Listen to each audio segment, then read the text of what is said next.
कभी कभी इंसान को जीवन की सबसे बड़ी सीख किसी विद्वान किताब से नहीं बल्कि एक मामूली दिखने वाले व्यक्ति की चतुराई से मिलती है। आइए एक ऐसी कहानी की ओर बढ़ेंगे जो कंजूस सेठ और एक लालच ब्राह्मण की है, जिनकी टक्कर ने पूरे गांव को सोचने पर मजबूर कर दिया। ये कोई साधारण कहानी नहीं, ये कहानी है लालच की, जो चालाकी की, हास्य की और अंत में आत्मज्ञान की। स्थान बनकुआ गांव, जहां के दो नाम हमेशा मशहूर रहते थे, सेठ लक्ष्मी चंद मक्खी चूस, दूसरा पंडित चिरंजीव लाल चतुर।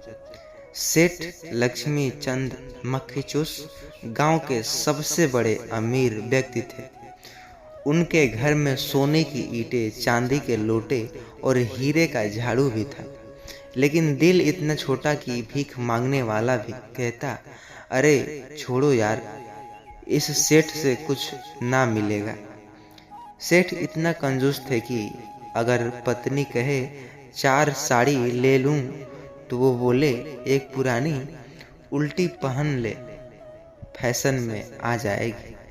दूध वाले को कहे दूध में पानी नहीं, पानी में दूध डाल के लाना।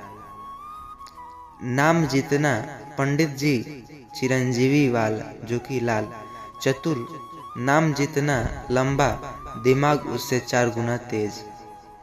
गरीब थे लेकिन विद्वान और हाजी जवाब थे। उनकी बातों में ऐसा जादू कि राजा से लेकर बच्चे तक मुस्कुराए बिना नहीं रहे। चतुर ब्राह्मण की योजना। एक दिन पंडित ने तय किया कि यह इस सेठ की कंजूसी को धोकर बाहर निकालने का पड़ेगा। पंडित जी जो सेठ के पास गए और बोले, सेठ जी, मैं एक ज्योतिष प्रयोग करना चाहता हूँ, मुझे आप खजाने में एक रात गुजारनी होगी। सेठ चौंका, खजाने में रात अकेले? तुम्हारा इरादा ठीक है।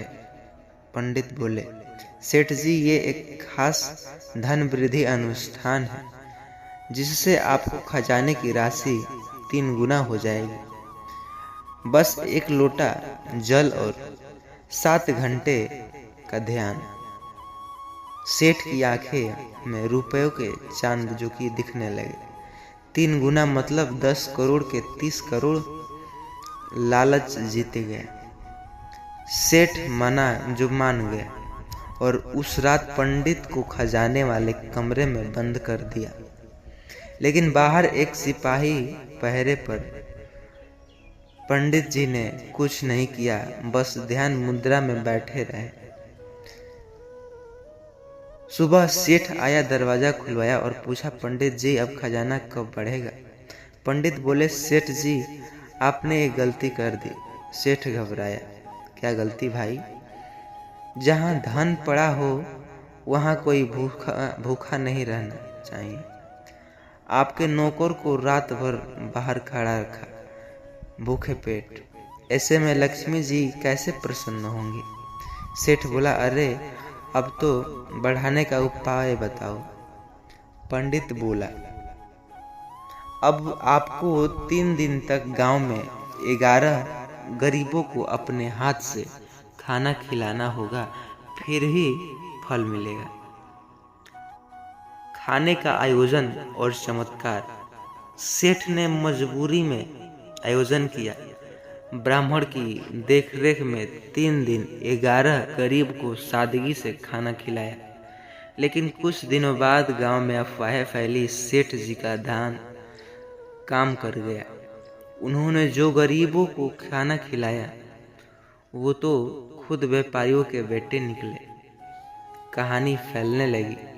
सेठ जी ने जो भिक्षा नहीं दी, भाग्य को दिया। जैसे ही उन्होंने दान किया, उनको एक नया व्यापार प्रस्ताव मिला। अब सिर झुकाते थे। सेठ को ब्राह्मण की सच्चाई का पता चला। एक दिन सेठ ने ब्राह्मण से पूछा, पंडित जी, वो ज्योतिष प्रयोग सच में था क्या? ब्राह्मण ने हंसते हुए जवाब दिया, सेठ जी, सारा खेल आपके लालच का था। मैंने सिर्फ उसका उपयोग किया आपको दान और सेवा की आदतें डालने के लिए। खजाना बाहर नहीं बढ़ा, आपके अंदर का खजाना जग गया। सेठ ने कुछ पल मौन होकर सोचा। पहली बार जीवन में वो बिना हिसाब लगाए मुस्कुराया। उसने ब्राह्मण को प्रणाम किया और कहा, पंडित जी, आज आपने मेरी आंखें खोल दी। अब मैं खजाने में नहीं, खुशी में निवेश करूंगा।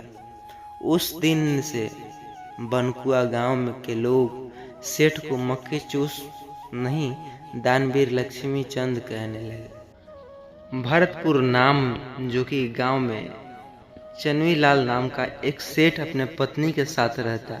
हालांकि उनके पास धन दौलत की कमी नहीं थी, मगर कंजूसी में भी उसका कोई जो कदर बाकी नहीं था। मक्खी चाय में गिर जाती तो उसे चूसकर खाता। आह, चाय के साथ जलेबी का स्वाद। लगता है किसी हलवाई की दुकान से मक्खी आई थी।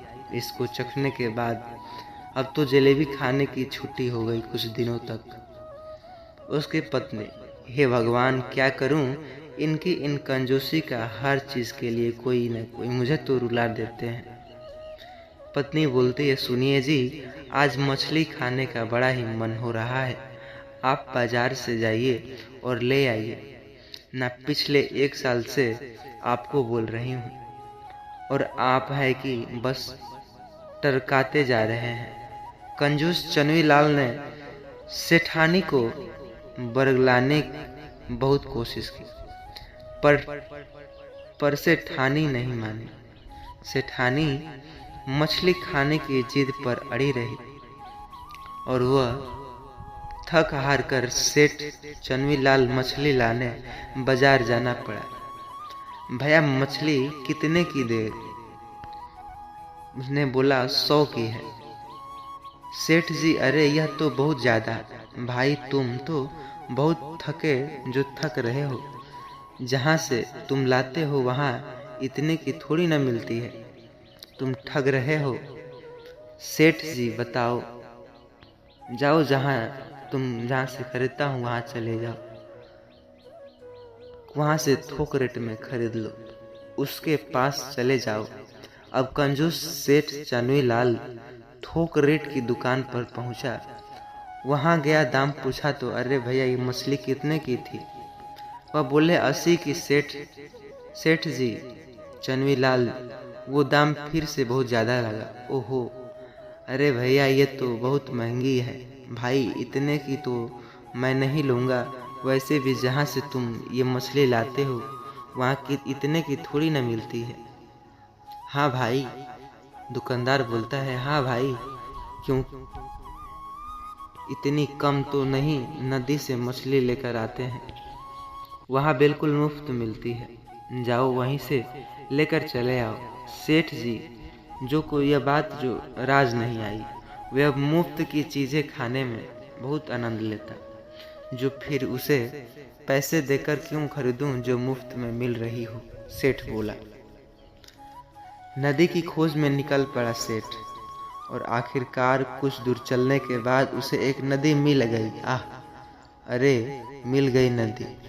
अब जल्दी से इस नदी में बढ़िया बढ़िया मछली पकड़ लाता हूँ। यह सोचकर सेठ चनवीलाल नदी में घुस गया और मछली पकड़ने के चक्कर में वह नदी में काफी गहराई तक पहुंच गया, जहां से बिना तैरे वापस आना संभव था। अब वह धीरे धीरे डूबने लगा। सेठ को याद आया कि उसे तैरना नहीं आता। मैं खुद मौत के जो मुंह में आ रहा हूँ। उसे भगवान की याद आई। उसने मन ही मन जो मंत्र मांगी कि हे भगवान, मेरी जान बचा लो। मैं मछली पकड़ने आया था, इस नदी से बाहर निकल जाऊं तो मैं पूरे 101 ब्राह्मण को भोजन कराऊंगा। मुझे बचा लीजिए। प्रभु की मन्नत मांगने के बाद उसके मन में एक आत्मबल आया और वह धीरे धीरे आंखें बंद करके हाथ पैर मारता हुआ उस जगह से थोड़ा ऊपर आ गया। आंखें खोलकर उसने देखा तो उसे थोड़ी खुशी हुई, पर वह पछताने भी लगा। अरे यार, मैंने बिना मतलब के 101 ब्राह्मणों के लिए कह दिया। आधी दूर तो मैं आ ही गया हूँ, थोड़ा कम कर लेता हूँ। तब उसने भगवान से फिर मन में मन्नत मांगी, हे प्रभु, पिछली वाली मन्नत में मैं थोड़ा ज़्यादा जोश जोश में बोल दिया था। 101 थोड़ा ज़्यादा है। अगर मैं अब नदी से बाहर निकल जाऊं तो 51 ब्राह्मण को भोजन अवश्य कराऊंगा। थोड़ा साहस करके उसने फिर से तैरना शुरू किया तो वो थोड़ी दूर आगे गया। वहां गया और सिर्फ चौथाई हिस्सा ही रह गया था। जब उन्होंने देखा कि अब नदी का सिर्फ चौथाई हिस्सा बच गया है तो वह फिर बोला, हे प्रभु, 51 ब्राह्मण को बहुत ज़्यादा हो रहा है, कम कर लो। अगर मैं अब नदी से बाहर निकल आया तो 11 ब्राह्मण को भोजन कराऊंगा। ऐसे सोचते सोचते, ऐसे करते करते वह नदी के किनारे पर पहुंचा। अब पानी 2-3 फीट ही रह गया था। जान बचते ही उसके स्वर और बदल गए। वह तेजी से बोल पड़ा, हे भगवान, 11 ब्राह्मण भी थोड़े ज़्यादा हैं। मैं 11 ना सही पर एक ब्राह्मण को तो भोजन करा ही दूंगा, जरूर कराऊंगा। ऐसे करते करते चन्वीलाल आखिरकार नदी से बाहर आया और बाहर निकलने के बाद सेठ ने सोचा, अब तो कह दिए हैं कि एक ब्राह्मण को भोजन कराऊंगा, पर भोजन कराऊं तो कराऊं कैसे? कहने लगे तो सेठ चन्वीलाल ने कहा, एक ब्राह्मण को भोजन करा दूंगा, पर अपनी कंजूसी और पैसे बचाने के चक्कर में सेठ ऐसे ब्राह्मण की खोज में निकल गया जो बहुत कम खाता हो। कई जगह ढूंढने के बाद भी चन्वीलाल को बहुत कम खाना खाने वाला ब्राह्मण कहीं नहीं मिला। वह ढूंढता रहा और कई लोगों से पूछने पर, बताने पर बाद में आखिरकार एक सेठ को एक ब्राह्मण मिला। सेठ उस ब्राह्मण के घर पहुंचकर, पंडित जी, मेरा नाम सेठ चन्वीलाल, मैं पास के गांव में जो रहता हूँ। दरअसल मुझे एक ब्राह्मण को भोजन कराना है, इसलिए आपके पास आया हूँ। ठीक है सेठ जी, मैं आज आऊँगा आपके घर। अब सेठ जी ने कुछ ऐसा प्रश्न किया जिससे ब्राह्मण देवता तैयार नहीं थे। पंडित जी, वैसे आप कितना खा लेते हैं? क्योंकि पिछली बार जिस पंडित को मैंने भोजन कराया था वह तो बहुत बड़ा पेटू निकला। इतना सुनते ही ब्राह्मण समझ गया कि यह सेठ बहुत कंजूस है। जो ऐसी बात पूछ रहा है, अब सेठ कंजूस तो था पर बहुत चालाक। उस सेठ के प्रश्न पर क्रोध तो आया, पर उसे बिना जाहिर किए वह तुरंत बोल पड़े, सेठ जी, मैं तो पेटू तो नहीं हूँ, पर मैं मुश्किल से सिर्फ 2 पुड़िया ही खा पाता हूँ। यह सुनकर सेठ की खुशी का कोई ठिकाना नहीं रहा। उसे लगा कि बस यही उचित ब्राह्मण है। तो ठीक है पंडित जी, आप मेरा निमंत्रण स्वीकार करें। बस आप एक बात का ध्यान रखना कि मैं सुबह 9 बजे दुकान पर चला जाता हूँ, तो कल आप उससे पहले ही आकर भोजन ग्रहण कर लीजिएगा। पंडित राजी हो गए और सेठ भी प्रसन्न से अपने घर गया। अगली सुबह भोजन की सारी तैयारी करके सेठ चन्वीलाल पंडित का इंतजार करने लगा। देखते ही देखते 9 बज गए, परंतु पंडित जी का घर से कोई संदेशा नहीं और वह धीरे धीरे 10 बज भी गए। अंत में थक हार कर सेठ ने सेठानी का कहा, पंडित जी भी पता नहीं कहाँ रह गए। 9 बजे का बोला था और 10 बज गए। मुझे दुकान के लिए देर हो रही है। भाग्यवान, मैं दुकान जा रहा हूँ। अगर मेरे जाने के बाद पंडित जी आए तो तुम उन्हें भोजन करा देना और दक्षिणा भी दे देना। यह कहकर सेठ चन्वीलाल घर से निकल गया। उसने जाने के लिए कुछ देर बाद 12 बजे पंडित जी घर पर आए। उनके आते ही सेठानी उनके हाथ पैर जो धुलने लगी, वह हाथ पैर धो रही थी कि तभी पंडित जी फुट फुट कर रोने लगे। क्या हुआ पंडित जी, आप क्यों रो रहे हैं? क्या बताऊं सेठानी, इस बार जो इस घर में जो कई वर्षों पहले आया था, जब तुम्हारे सास ससुर जिंदा थे, बस अभी तुम्हारी देवी जैसी सासू माँ की याद आ गई। वह जब भी भोजन के लिए बुलाती तो हाथ पैर धुलवाते समय मुझे 1000 देती। इतना सुनते ही सेठानी तुरंत भावुक हो गई। सासू माँ नहीं है तो क्या हुआ, पंडित जी मैं तो हूं ना, मैं उस रीति को नहीं बदलूंगी। सेठानी ने 1000 लाकर पंडित को दे दी। पंडित जी बोल पड़े और खुशी हुए। इसके बाद सेठानी जो पंडित के लिए 2 पुड़िया बढ़िया से भोजन करा दिया। पंडित जी ने पेट भरकर भोजन किया और भोजन खत्म के बाद वह एक बार फिर से फूटकर रोने लगे। पंडित को इस तरह रोता देख सेठानी चिंतित हो गई। उसने फिर से पंडित जी से पूछा, अब क्या हुआ? पंडित जी ने बोला, अब आप क्यों रो रहे हो? खाना में कमी रह गई क्या? पंडित जी को बोली। ऐसा कोई बात नहीं है सेठानी, बस मुझे फिर से आपकी लक्ष्मी स्वरूप सासू माँ की याद आ गई। जब वो जिंदा थी ना तो मुझे भोजन कराने के बाद 20,000 दक्षिणा देती थी, साथ ही आटा चावल और दाना भी कराती थी। पर यह सब तो पुरानी बात है, वह समय कहाँ लौट कर आएगा। चलिए ठीक है सेठानी जी, अब मैं विदा लेता हूँ।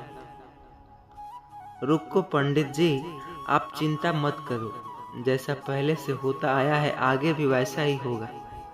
इतना कहकर सेठानी ने तुरंत चन्वी लाल की तिजोरी से 20,000 रुपये निकालकर पंडित जी को दक्षिणा के रूप में दे दी और साथ ही आटा चावल दाल आदि एक झोले में बांधकर पंडित को दे दिया। पंडित जी सारा सामान लेकर खुशी खुशी अपने घर निकले। रात को जब सेठ चन्वीलाल लौटा घर तो तब उसने सेठानी से पूछा, अरे भाग्यवान, पंडित जी भोजन करने आए थे या नहीं? वो बोली, हाँ हाँ पंडित जी आए थे और मैंने उन्हें भोजन भी बहुत अच्छे से करा दिया, पर वह बार बार रोते जा रहे थे, बार बार रोते रहे थे। और वह जब दरअसल वह बता रहे थे कि सासू माँ के समय में भी आता था, हमारे घर में भोजन करते थे, इसलिए उनको बार बार सासू माँ की याद आ रही थी, लेकिन मैंने उन्हें सासू माँ की कोई कमी महसूस होने नहीं दी। उनका भोजन से लेकर दान दक्षिणा तक सब बहुत अच्छे से किया। यह सुनते ही सेठ चन्वीलाल बुरी तरह से चौंक गया। दान दक्षिणा? अरे कैसी दान दक्षिणा? जब सेठानी ने पूरी राम कहानी बताई तो गुस्से में चन्वीलाल का खून खौलने लगा। यह तूने क्या कर दिया भाग्यवान? 20,000 की दक्षिणा, इतने में तो मैं पूरी दुनिया के पंडित को खाना खिला देता। छोड़ूंगा नहीं उस पंडित को आज नहीं। वह मुझे चूना लगाकर चला गया। सेठ ने तुरंत अपनी लाठी उठाई और पंडित के घर की ओर चल पड़ा। उधर पंडित भी पूरी तैयारी कर होशियार था और बैठा था होशियारी से। उन्हें मालूम था कि जब कंजूस सेठ को सारी बात पता चलेगी तो वह हंगामा करेगा, इसलिए पंडित ने पंडिताइन के साथ मिलकर अपने ही सारी तैयारी कर ली थी। अरे भगवान, वो कंजूस सेठ यहाँ कभी भी आ सकता है, मुझे अच्छे से याद है ना। क्या करना है तुम्हें? कोई गलती मत करना, पंडित जी हमें अच्छे से याद है। आप चिंता मत कीजिए, हम भी आपकी पत्नी हैं, देखिएगा हमारी फरमाइशें। जो कुछ ही देर में चन्वीलाल सेठ बिलबिलाकर पंडित के घर पहुंच जाता है। सेठ पहुंच जाता है पंडित जी के घर। पंडित जी, अरे ओ पंडित जी बाहर निकल। सेठ की आवाज़ सुनते ही पंडिताइन तुरंत पंडित को एक सफ़ेद कफन उड़ा देती है। वहीं काफ़ी देर तक जब पंडित बाहर नहीं आता तो सेठ गुस्से में घर के अंदर चला जाता। चालू हो जाओ भाग्यवान, सेठ जी आ गए। है भगवान, पंडित जी हम आपको जो सबको छोड़ चले गए, अब हमारा क्या होगा? हमें कोई भी साथ नहीं लेकर गया अपने। अरे इनको क्या हो गया कौन पता। यह नहीं, सवेरे अच्छे भले घर में बैठे थे, कह रहे थे किसी दानवीर सेठ के घर भोजन के लिए जा रहा हूँ। पता नहीं वहाँ इनके यहाँ जहर कौन मिला दिया। वहाँ से लौट जाए। उसके बाद यह धीरे उल्टी हुई। उल्टी के बाद इनका शरीर बीमार हुआ और पंडित जी हमको छोड़कर चले गए। अब वह इस प्रक्रिया को सुना और समझा तो मेरे ही घर तो ये गए थे। भगवान इतना सब कुछ देकर सेठ चन्वीलाल बहुत घबरा गया। भगवान, यह पंडित तो मेरे घर गया था, खाकर लौटा था, कहीं यह बात गांव में ना फैल जाए। मेरे खिलाने से इनकी मौत हो गई तो मुझे जेल भी हो जाएगी। यहाँ फंसने से अच्छा है। तुरंत वो डर के मारे अपनी जेब से 20,000 रुपये निकाल दिए और पंडित को देते हुए कहा, यह लीजिए कुछ रुपए, आप इनके पंडित जी का दाह संस्कार जल्दी करा देना। और इतने से वह चले गए। इस तरह देखिए कैसे पंडित ने दिमाग लगाकर उस सेठ चन्वीलाल को कितना बुरा फंसाया। अभी तो आगे तक फंसाता तो देख सकते हैं साथ संगत जी। प्रेम और सत्कार से कहना जी, धन निरंकार जी।